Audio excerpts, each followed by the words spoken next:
we are back at the Minnesota Zen Meditation Center, and this time I'm here with Ben Connelly. Hello. Yes, hello. Whom I've known for, nearly 4 years now? And Yeah. And actually, I didn't tell you this, and I don't know if you remember this, but the very first time I came here and attended the Sunday intro to meditation, you were the very first person in the very first class. Oh. So you could say that in a way you taught me the meditation, and you were the one that time who showed how simple it was. And actually, I still remember how that day, and I was biking away from here. I kept thinking, this cannot be it. This is not right. There's got to be more to it. I just kept thinking, these people are hiding something from us. That there's got to be something to it.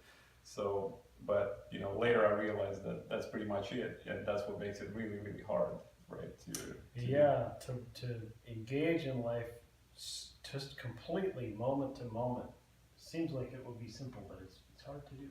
Right. Yeah. It's when we do something, there seems to be.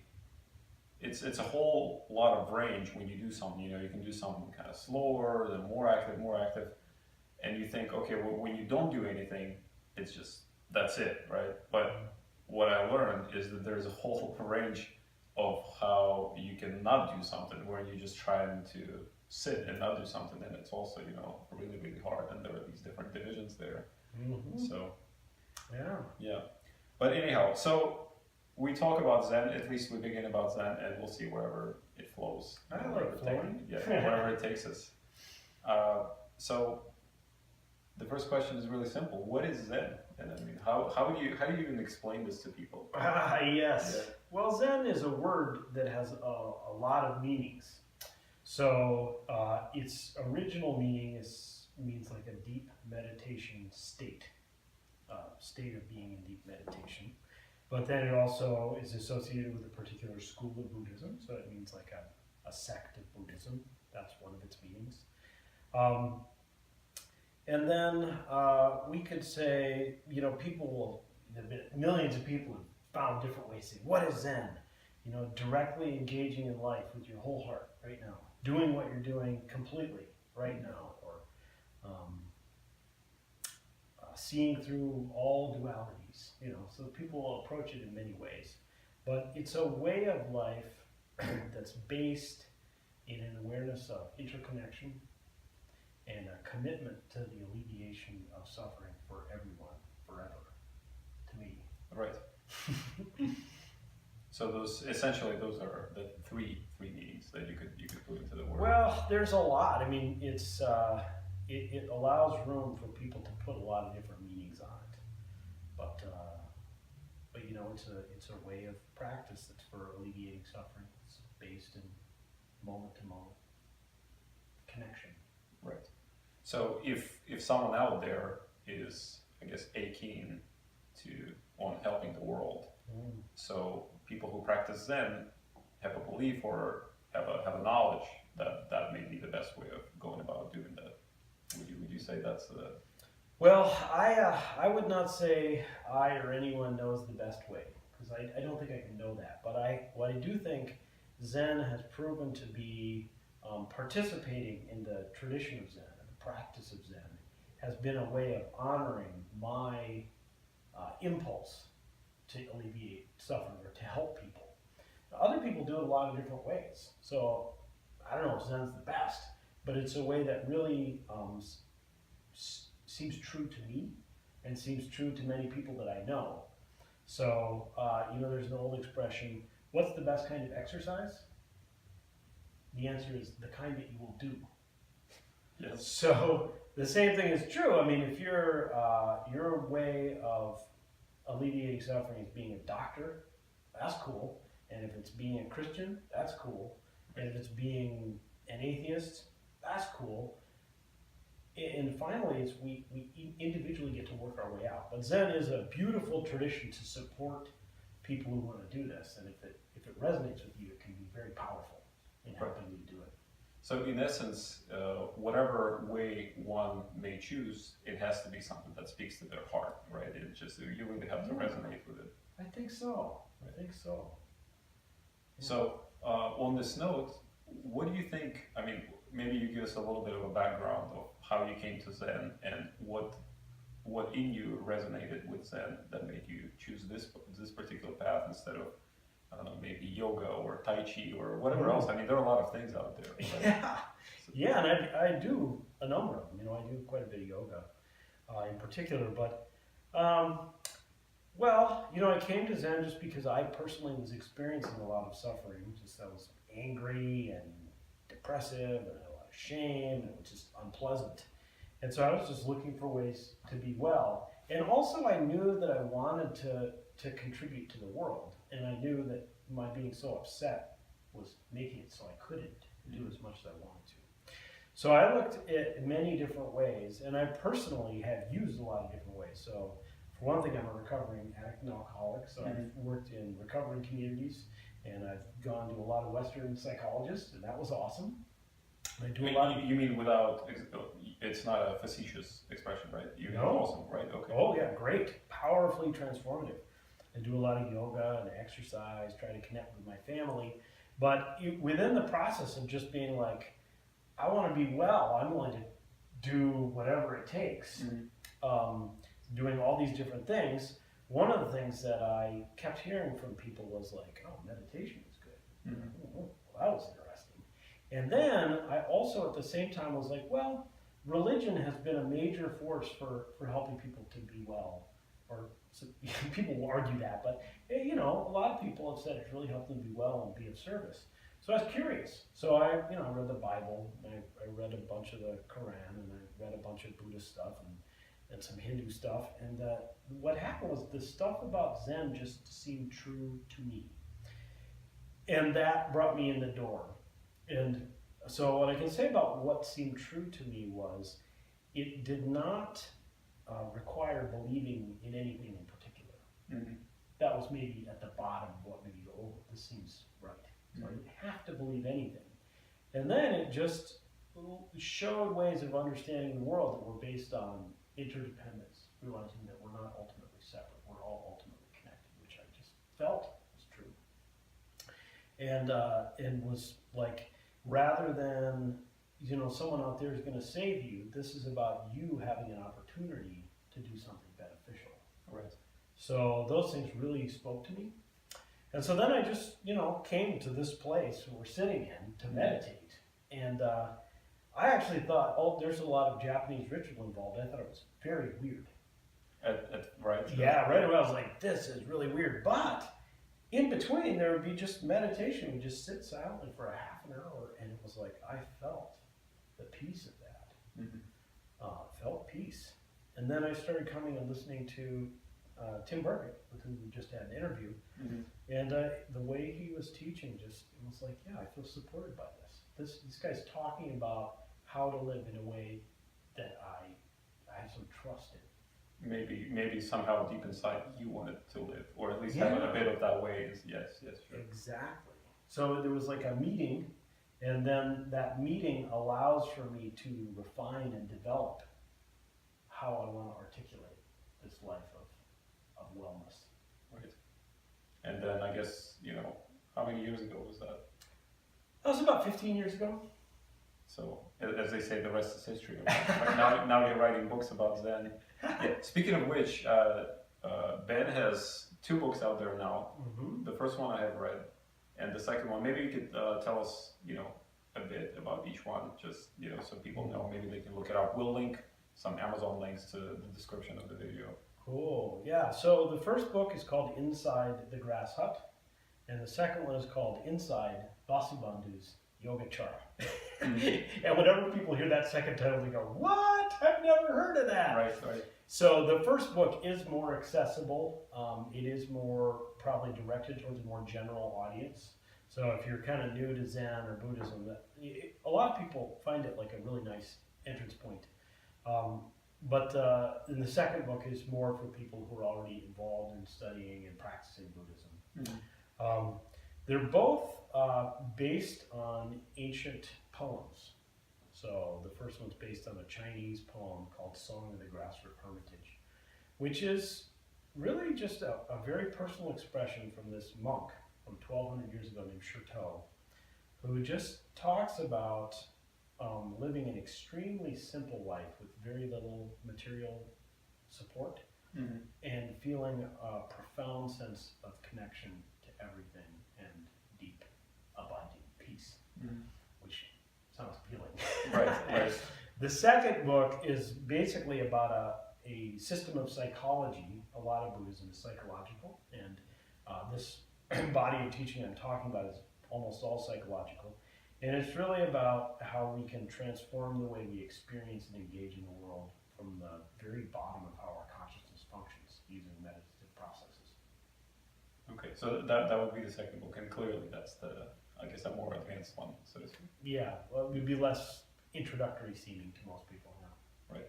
And you give me so many different things that I want to ask you about. So I'm struggling to just remember all these hooks that I want to come back to. Yeah. But since we mentioned this a little earlier, you say you've tried all these different practices, but Zen is something that you resonated with.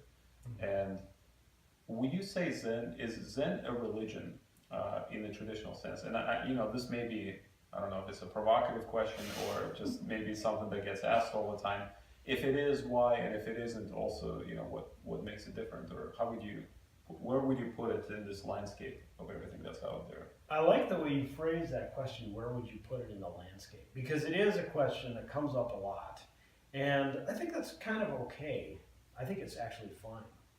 So, one, Zen exists as a part of Buddhism, and Buddhism itself could be thought to be either a religion or not a religion. Both can be certainly can be reasonably argued. And then, having said that, some people practice Buddhism in a way that would be more traditionally understood to be religious, and some less so. So if I say one of the principal things that makes people, and including me, make this distinction is, Buddhism technically doesn't have any deity. Yes. So according to many definitions of religion, then it can't be. However, it has everything else you'd expect a religion to have. It has all these ritual forms, it has clergy, it has vestments, and on and on. So, there are many things that I do that look religious. So on Tuesday and Thursday morning, I come in for a service, I bow, I chant, I put my head on the floor, just like Muslims do 5 times a day traditionally. It looks almost identical. Yes. So, but I'm not praying to anything. All I'm doing is I'm giving myself to the activity of bowing. So it looks totally religious, but you could say it isn't. Right. That's okay. I think that's just fine. Now, there are many people in the world, it's quite common for Buddhism to have basically made deities within it. So even though maybe the original ideas didn't have a deity, the traditions change. So there are some people for whom, I think you would really say the way they practice Buddhism is clearly religious. I would say the way I practice it is probably pretty minimally religious, which is pretty common for the people in this practice community, but it's a very malleable tradition. And finally, I'm like, if the word religion freaks you out and you just come in the door, well, I won't use it. Right. Now, if the word religion feels very supportive, maybe I will. Right. Now, if you've been around for a long time and the word religion still freaks you out, I'm going to use it. Right. So you can learn to work through whatever that issue you have is with religion. Right. So you purposefully invoke that emotion to let someone. So you can grow. Yes. But at first you want to, it's just like, what we're doing here is we're making peace with our own bodies now. Right. I have a story actually that shows this dichotomy even within Buddhism. When I was in the university, I had a classmate from the country called Burma. Yeah. Burma is one of those countries, if not everyone knows, practices the southern version of Buddhism that's actually very religious, where they consider Buddha a deity, right? And I was having some discussions with this classmate. That was already after my time here at the Zen Center, and I was telling him how cool Buddhism is. To which, he was trying to tell me that he wants nothing to do with it because it's a bunch of religious stuff and he's trying to be a scientist here, right? So you could just see that dichotomy. Yeah. We were doing the same thing, but I was approaching it more from the Zen point of view, and he remembered what he saw in his country, and we were butting heads like this about the same exact topic. Yeah. Well, Christianity is the same way. If you think about like Unitarians in the United States, I don't know if you know much about them, but there's barely an idea of a God within that huge Christian religious community. And then go to the extreme of, or I don't know about extreme, but you have Catholics and you have evangelical Christians, right. and with very, very different views. And then if you go into other countries, there are places where there are Catholic churches where in South America where it's been fused with the Native American religions. So there are chapels where there'll be like a Christ figure with corn all over it. And they're like, this is the corn deity. Right. You pray to this guy to bring corn. Right. So human beings turn, their culture changes and is dynamic. So Buddhism is very similar to Christianity in that regard. Right. So in your view, I guess in your view and in Zen's view, who was Buddha? Was he a deity, or was he just a smart guy? I mean, what do you think is his story? Well, ultimately, I think I can't know, but so there's kind of a couple ways of thinking about it. But the way I usually talk about it is there probably was a person. So there's a lot of stories about this person, and because they weren't written down until 500 years after his death, we can't ultimately know how accurate they are. I mean, it's already true that even someone in your family, right, when you hear a story you don't know. So, but there probably was a person, and the person probably did give some teachings that are like the ones that are attributed to him, I think. That's just my assumption of the way I like to talk. So, to me, it's just a person. And that's a pretty common view, but not everyone's. But here's the interesting thing. He was a person who was really committed to dealing with the problem of human suffering. And at some point in his life, according to the stories, he's like, I figured it out. I have a solution, and I've resolved this problem with myself. I don't have any more suffering with satisfaction. And then he lived a life of love and service. Pretty cool. But according to the teachings that we ascribe to, which aren't ultimately true, but I think are helpful,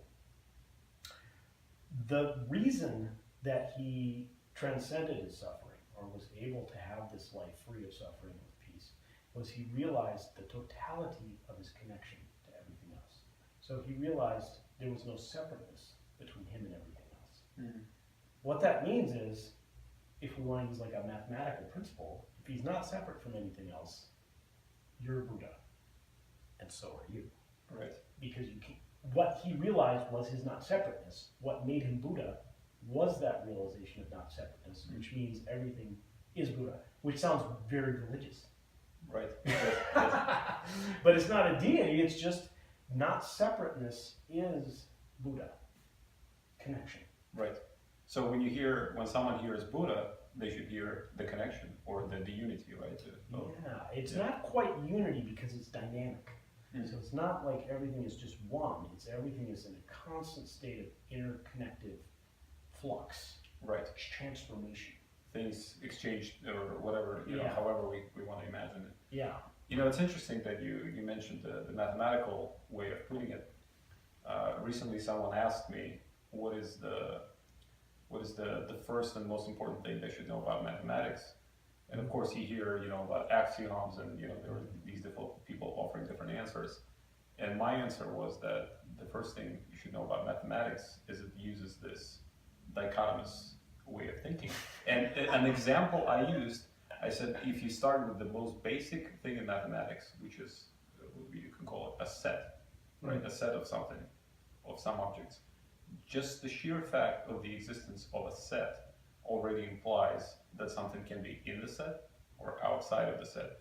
Just you don't have to say anything, but just the fact that you bring this set into existence, you've already implied all these other things. And essentially from that very same basic principle, you can shake out, like from a box, the rest of the mathematics and the logical thinking, right? Because that and of course, Zen and Buddhism tries to do the very opposite, right? So I mean, do you care to talk about? Is there a lot to talk about there, or? Well, I love the way you put it.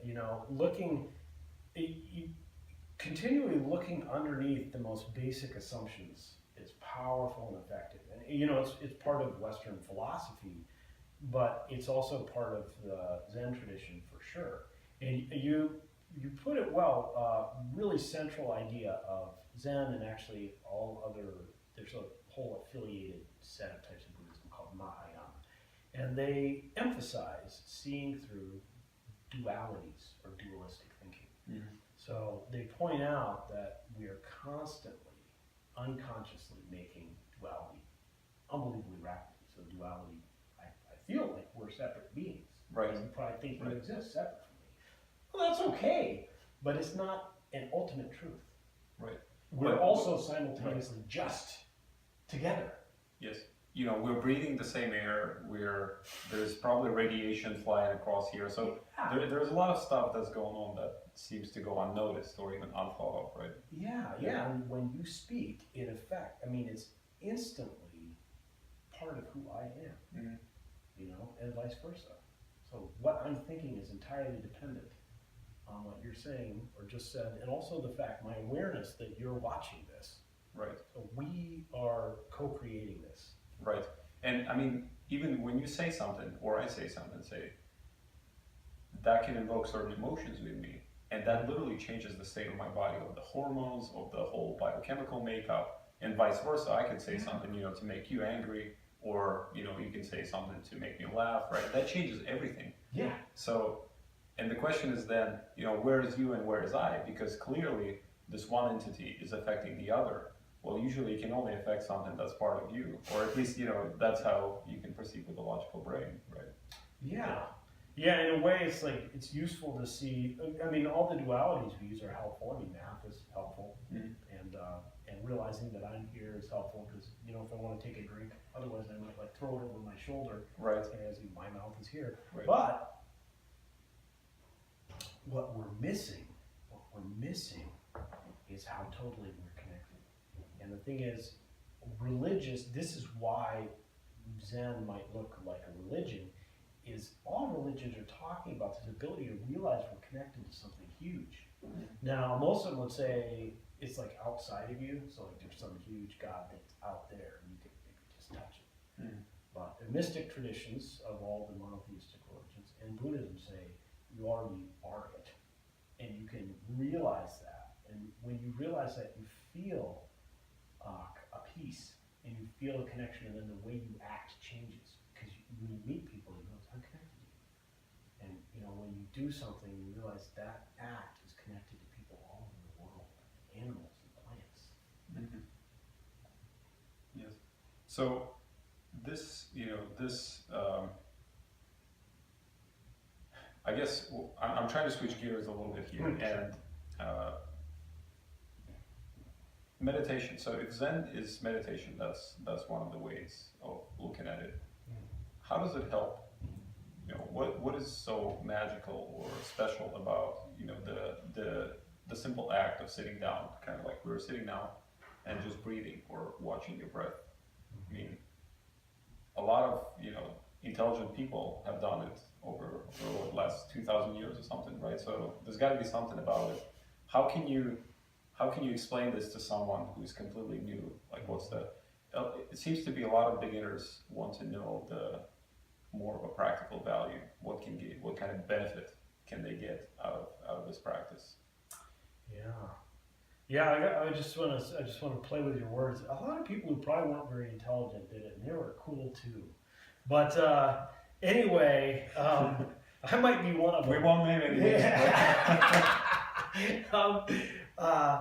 But yeah, so one thing is, in our tradition, I will talk about the benefits of it. And you know, there's all this science about it, so that's cool. But in our tradition, we want to de-emphasize the idea that we're going to use meditation to get somewhere else.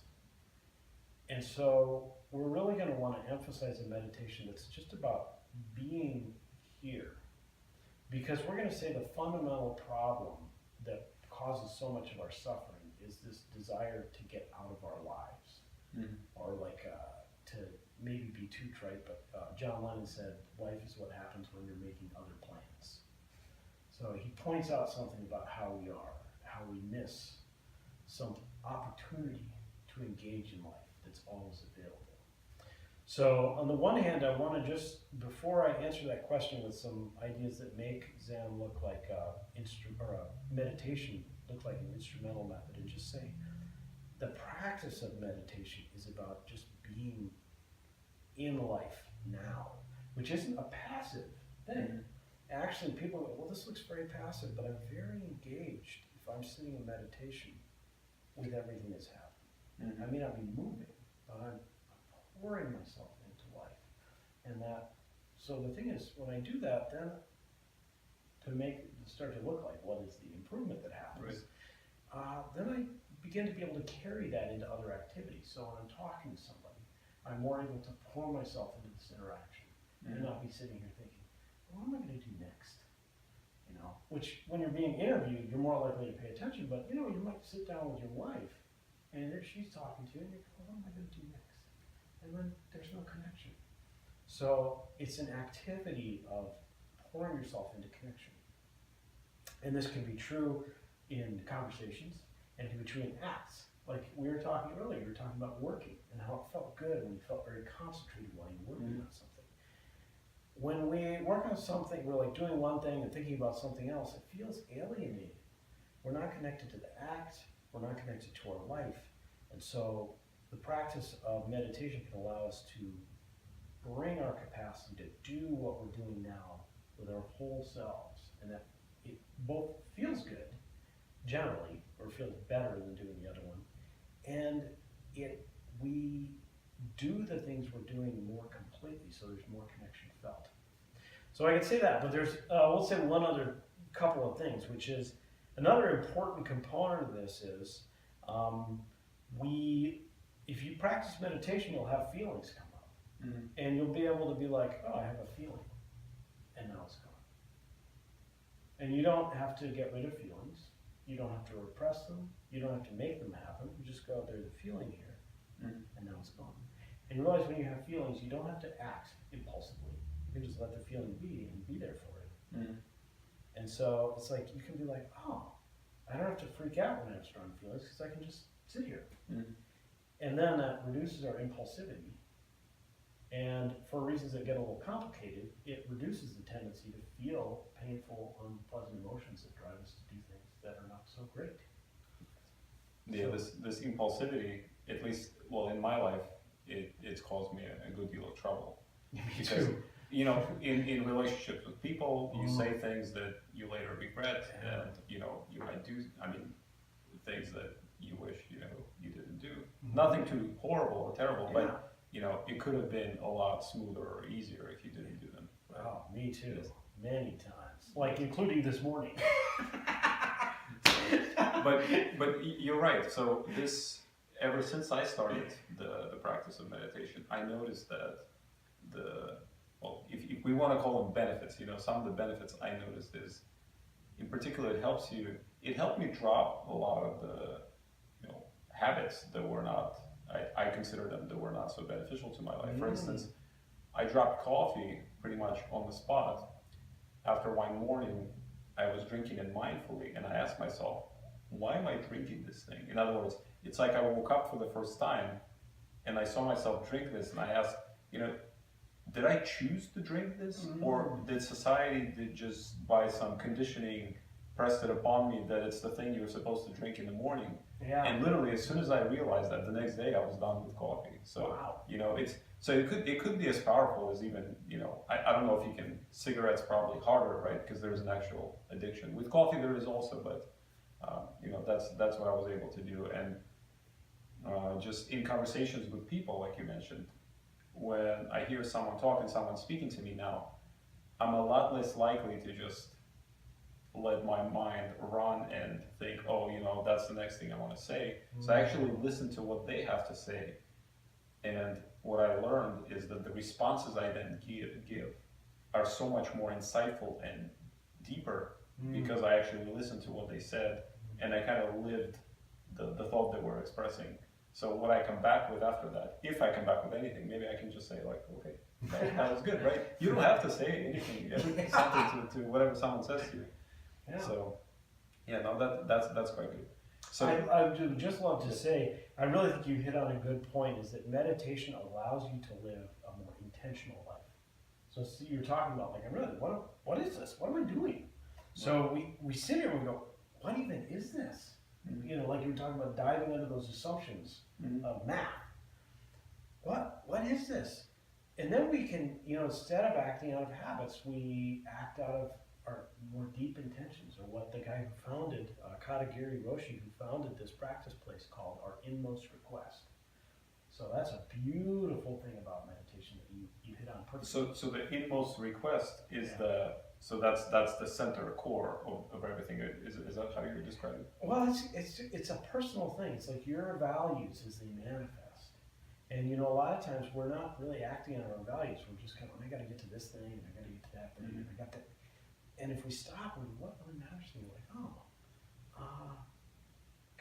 I think being happy and connecting with people.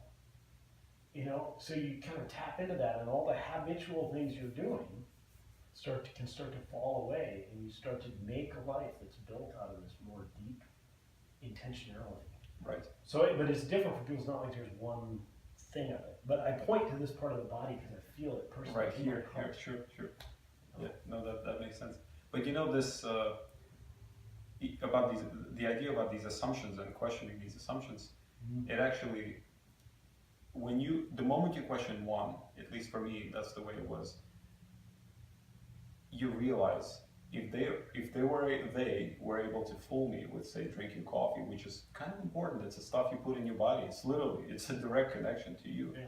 What else did they fool me with? Because that's the question you start asking.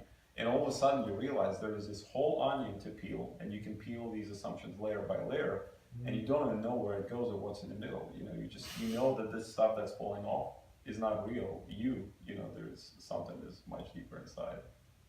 Yeah, and I think that's why one of the reasons people often resist meditation. They like the idea, but then they don't do it. And they go, why am I not doing it? There's a lot of reasons, but one, I think you hit on, it's a little bit scary, because like you said, I don't know, when you start peeling it, you don't know what's going to happen. So our mind is going, I want to be in control of what's going to happen. Right. When you meditate, you're actually opening up to something new, and that's a little scary. Right. So that's why it's good to have some people to meditate with, to support you. You know, it's okay, it'll be all right. Right. Yeah. You know, I see this scare. So I come from the raw vegan, raw food community. Oh. So actually, I've been practicing this for 2 years now. And what I notice is a similar thing happens there when people try to switch to raw food, which of course, if you imagine eating salads instead of very, flavorful steaks, they are not as stimulating, right? The raw food is not as stimulating. I wouldn't call it blander, but you can make taste there, but it's not as stimulating. So when people switch, their body or their just emotional side finds that it's not being stimulated as much. And a lot of people actually slip and they go away from this diet precisely not because of the physical parts or anything, but because their emotions are not being triggered the same way. Because food is something comforting we use too. So it's in the same way as as you sit in meditation, you start exposing all these things where you can't just go do something or mindlessly turn on music and just like let it flow and cover everything, fill the holes, right? Right. You just sit there and you have to face it. So the same way with food, yeah. Yeah, I think that's true. Although I drink a lot of coffee. Right. That's fine. And if you do it consciously, there's no problem with that whatsoever. Yeah. Well, I have thought about it, but yeah, food is deep, and actually engaging with food with this, the word that comes to mind is mindfulness, which is, related to meditation. It's paying attention to what you're doing in the moment, and actually does include thinking about it in terms of its context. So eating mindfully and being like, okay, what's this experience of eating like? And then one of the fun things about that is if you really pay attention with your whole being to eating, it's always amazing. I've eaten like white rice during the middle of a long meditation retreat when my mind is very focused, and it's like, this is the best food I've ever had in my whole life. Yes. But the other thing is, who knows the various reasons for not eating meat, but just realizing, having some mindfulness about the impact of meat eating on our environment and on the cows or whatever. Or just ask yourself, because a lot of people, see, to me, just asking the question, where does this steak or whatever meat come from? Or what needs to happen for this to be on my plate? Yeah. And then if you unravel that chain, you go back to, I don't know, some slaughterhouse, and it's not a very pretty picture. Of course, most people never get to asking themselves that question. Yeah, but food is very culturally powerful. So, there's probably people watching this who are like, oh, I thought I liked these guys, but now I'm talking about, it's Right. like, whoa. So Now it's amazing how activating it is, and I just see that in many, many ways. So I'm not here to preach, but it is worth, just with every aspect of your life, looking at how things are connected. Right. And, not just thinking of things as like, I'm getting this for me, but how the whole system supports that. Right. So, having talked about that, I want to kind of get back to Zen, even though we've been bouncing around a little bit. So it seems to me that in every tradition of any kind, be it a raw vegan movement, be it Christianity, be it whatever, there is a core set of beliefs or just understandings that accompany that teaching or that philosophical something, right? What would you say those are for Zen? If you're a practicing Zen Buddhist, what are the things that you are subscribing to, or at least you're expected to subscribe to, right? Because there's some underlying thing that everything is based on. Yeah, it's a cool question. I would say there generally isn't something that you're expected to subscribe to. Mm-hmm. Going back to one of the reasons why I came to the tradition, I was like, there's no ideology you have to buy. However, there are some basic ideas that underpin the tradition that most people are going to resonate with. So one is that Buddhism and Zen being a type of Buddhism, is about alleviating suffering. So saving people from suffering, or freeing people from suffering. And then I'm just going to basically sum up one of the most central teachings of the tradition, which is called the Four Noble Truths. Basically, it says there's suffering in the world, and you can do something about it. Mm-hmm. You are empowered to do something beneficial. And then maybe the last piece I would say to that is where your power lies is all in how you view the world, how you act in the world, and how you practice meditation. So it's never about manipulating things outside yourself. Mm-hmm. That doesn't mean you don't act. That sounds a little bit paradoxical, so how can I explain it? So the difference, if you just focus on acting for alleviating suffering, it's different than trying to control something else. So the simple way to express this is when it comes to voting. And you can go and commit the act of voting, mm-hmm. and then you voted, and you're done. You go do something else that hopefully is beneficial. But what I and most people I know do is we vote, and if the person we voted for wins, we go, yay! And then for 4 years, we jump around and go, yay! Right. If the person we don't like loses, we spend a lot of time going, ugh. So we were focused on controlling the outcome, which is absurd. Right. It's absurd. Right. So the thing is, if it's just like, if I can just vote, and then I turn around and I do something else that's hopefully helpful, and I turn around and do something else that's hopefully helpful, I'm free from all the pain of all these things that are clearly actually outside of my control that I pretend that I can control. Right. So you can alleviate suffering, and the focus is on how you view things, which is in part seeing that they're not in your control, that you have your power here. So focusing on how you view things, how you act, that includes make your living, speak, what you consume, and then how you meditate. And meditation has been fundamental to the tradition for a long time because it transforms how we see the world and how we act. Right. And I mean, of course, on top of that, how you choose which acts to perform is clearly dependent on how conscious or how mindful you are. Because if you are mindful, you will choose different acts of trying to help other people, mm-hmm. right? So maybe, I mean, if we go back to the example of food, if you're just want to help, maybe you just, feed people.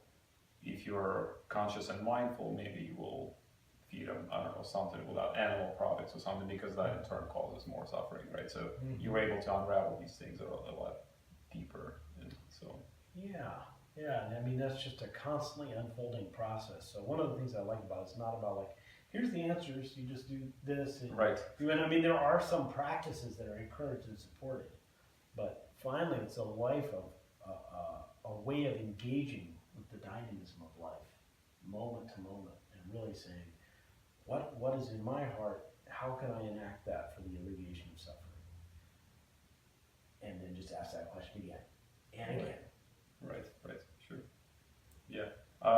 So I want to ask you this question, and this might seem like a bit of a softball, but maybe not. We'll see. So yes. So prepare your bat. And there are these words that are traditionally associated with Buddhism that have taken root in the popular culture in one way or the other. Zen being one of them, by the way, we discussed earlier. Nowadays there are companies named with like Many. Zendesk, and I mean we're not advertising here, we're just whatever came to mind. People name books, and there's usually a Zen and the art of, with the word there at the end, and so things like karma, dharma, satori, which is enlightenment, right?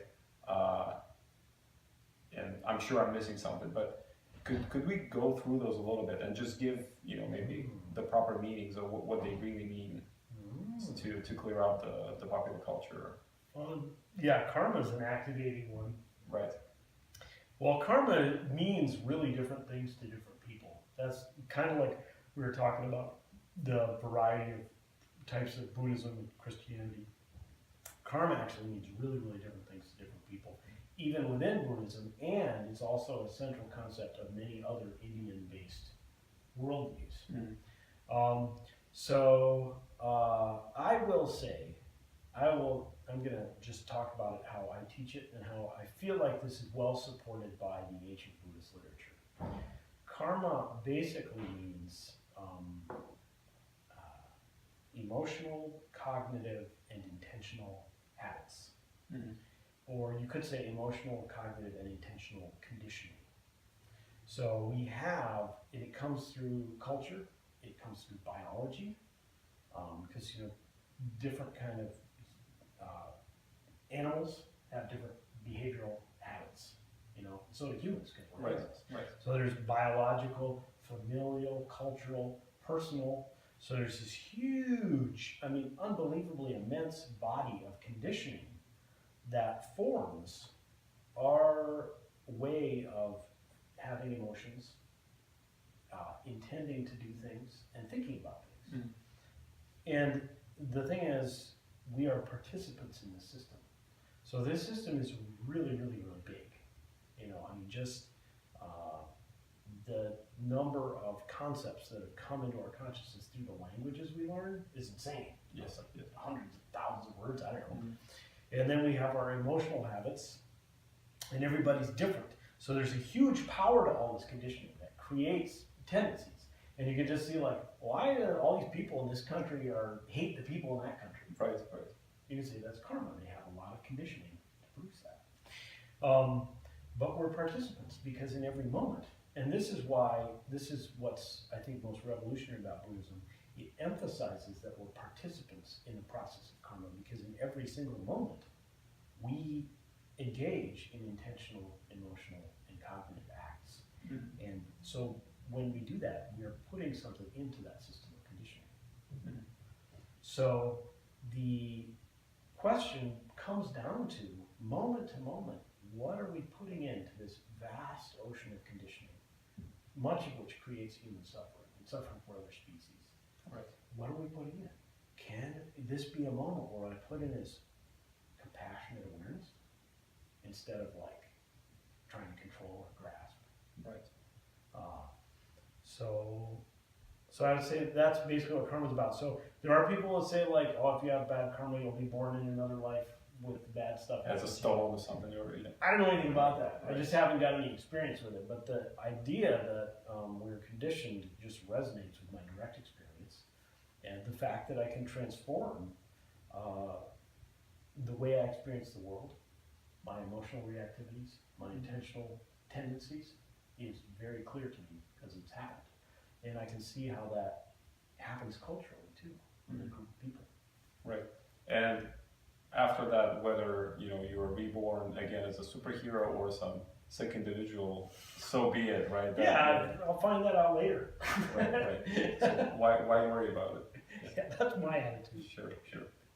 Well, what about things like there's also dharma, which is, I guess, slightly less known. And yeah, well, dharma is basically a word with a couple different meanings that are totally different. So we usually say big D dharma, dharma with a capital D, basically means Buddhist teaching. To people from other religious traditions, it would also mean teaching, but within Buddhism, it means like teaching. So like, yeah, sometimes people will say truth, but that sounds, I don't know what the truth is, right. But I'm willing to teach, right. And be taught and learn. Small d dharma means phenomena. So like any phenomena is a dharma. So a momentary aspect of experience is called a dharma. So like within this moment, there's like you're here in my field of vision, and there's a cushion over there, and I know the camera is there, and I have a thought. Those are all dharmas. Right. So one is the capital D is the teaching, or I guess the truth, right? That would be kind of used in that direction. Yeah. And dharma as a phenomenon. Okay, that makes sense. Which I'm sure they're related because I guess the teaching is about the phenomenon, right? That happens. Yeah, there gets to be, if you really dig down into it, it's kind of amazing. There's this place where they meet, but I don't want to, it gets pretty heavy. I'm sure. I'm Stay sure. away. I'm sure. But you are correct. Right. Okay. So let's take a 5-minute break. Okay. So, the next question I really wanted to ask you, and I think these are to me at least, these are the types of the salient questions. The modern life, it's changed so much even in the last 20 years, right? It's in many ways it's gotten out of control, right? Informational overload.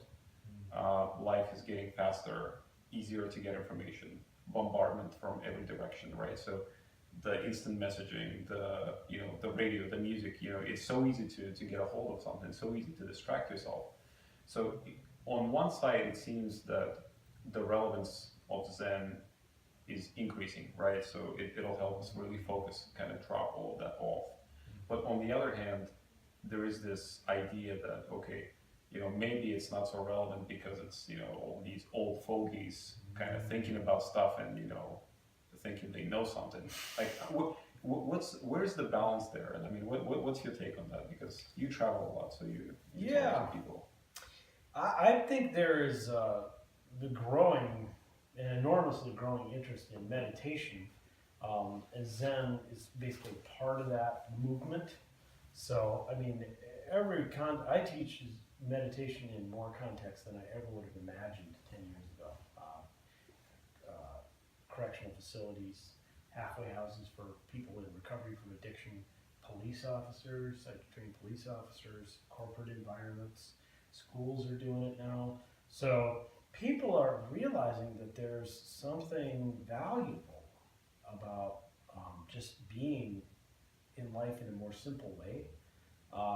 And probably for a variety of reasons, but part of it has to be a reaction to the intensity of the media input we're getting. So personally, I engage in, I do social media, and I listen to the radio sometimes, but a lot of times I just don't, and it's pretty good. There's something about the way the human mind is conditioned that when it's presented with the option of having a lot of media input, it tends to go, oh, I gotta do that. Right. I mean, we just know that feeling, right? So we do have intentionality. We can say, is this actually benefiting me? So sometimes we'll be like, well, I just sat around poking around the internet for an hour and a half and it didn't do anything for me. Right. And then I'll be like, well, I'm going to do something else.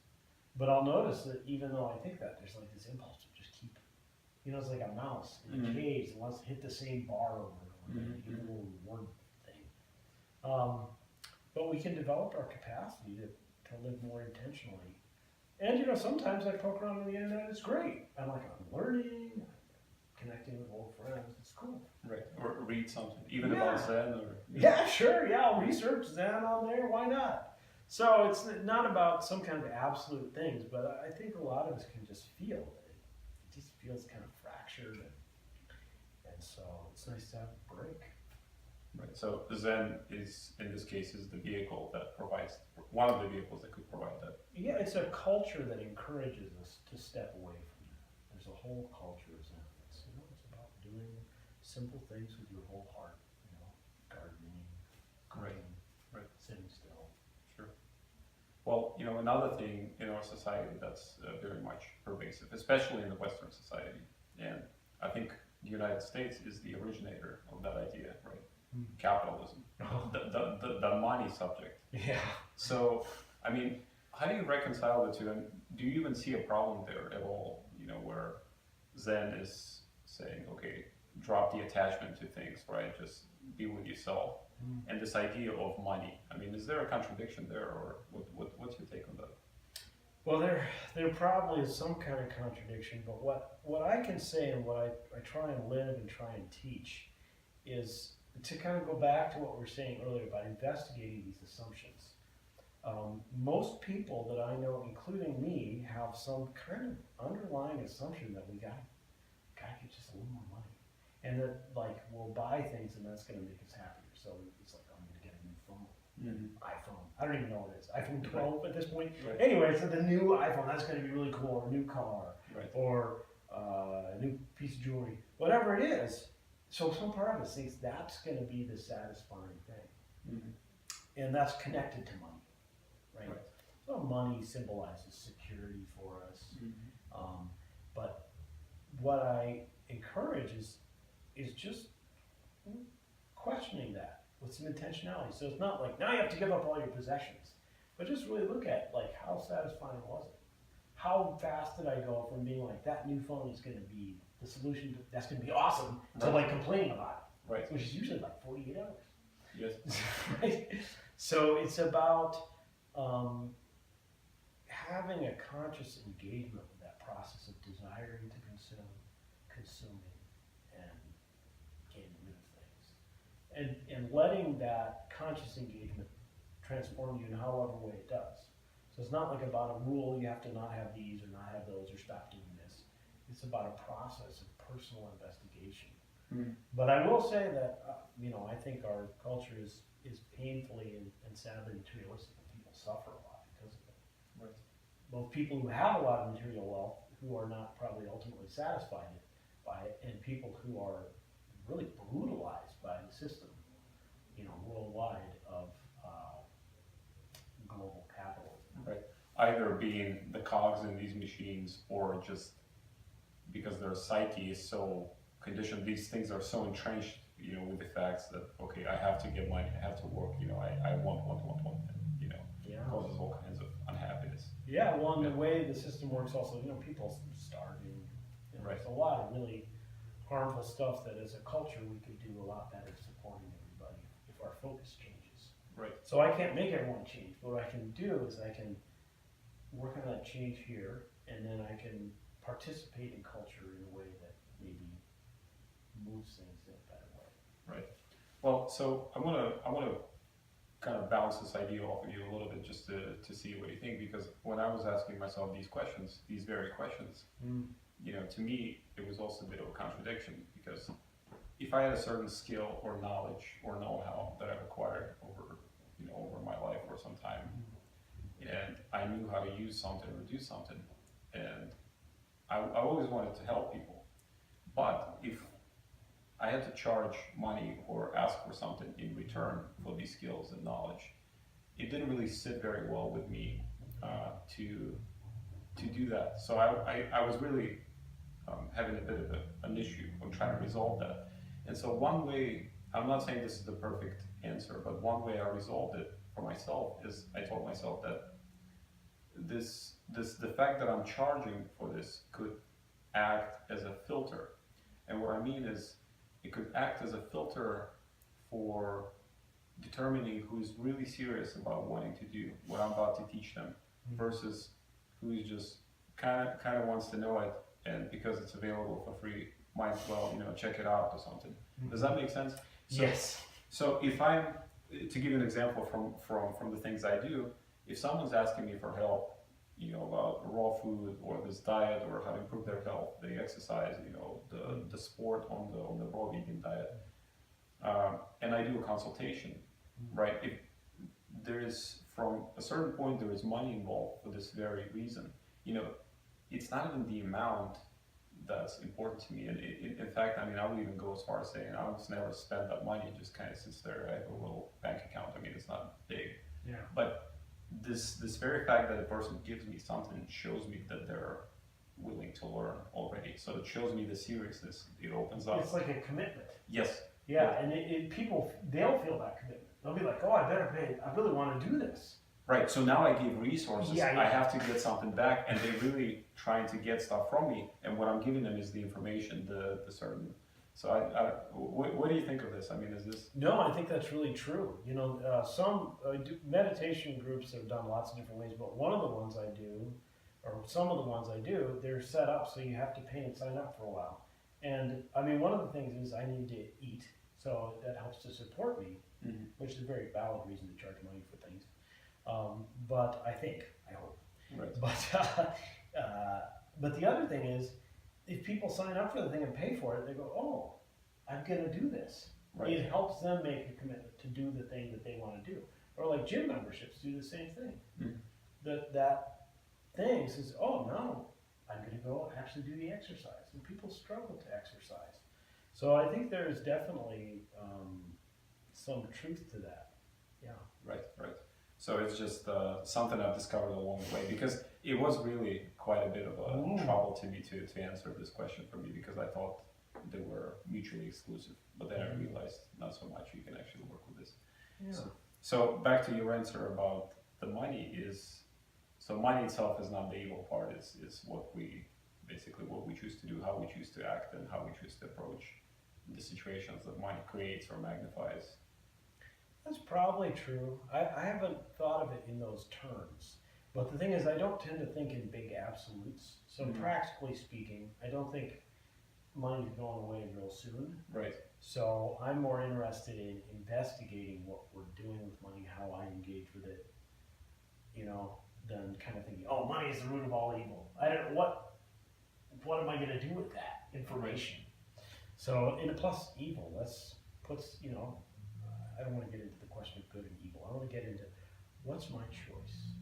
How can I actively engage in this complex system? And so just deciding an incredibly pervasive part of it is evil, it's hard to really engage with it at that point because I've just put it out. Right. And of course, in a lot of the Buddhism, there is this idea that, nothing is really evil or good. It's just how we choose to look at it, right? Yeah, well, in some types of Buddhism, the language of good and evil comes up a lot. But in the forms that I think are more effective, the language is one of affliction or non-affliction, or affliction or wellness. So the question isn't good and evil, but wellness or non-wellness. So when we act, instead of being like, I'm going to conquer evil, or I'm going to promote good, or I'm going to be good, I was evil and now I'm good. Right. Moralistic language has a lot of downsides, I think. So the thing is, it's a language of healing. So Buddhism is essentially presented in its earliest teachings as a medicine for human suffering. And so the language is one of healing, where we go, oh, I did something really harmful. That was afflicted. It wasn't evil. Because then I can go, I want to heal my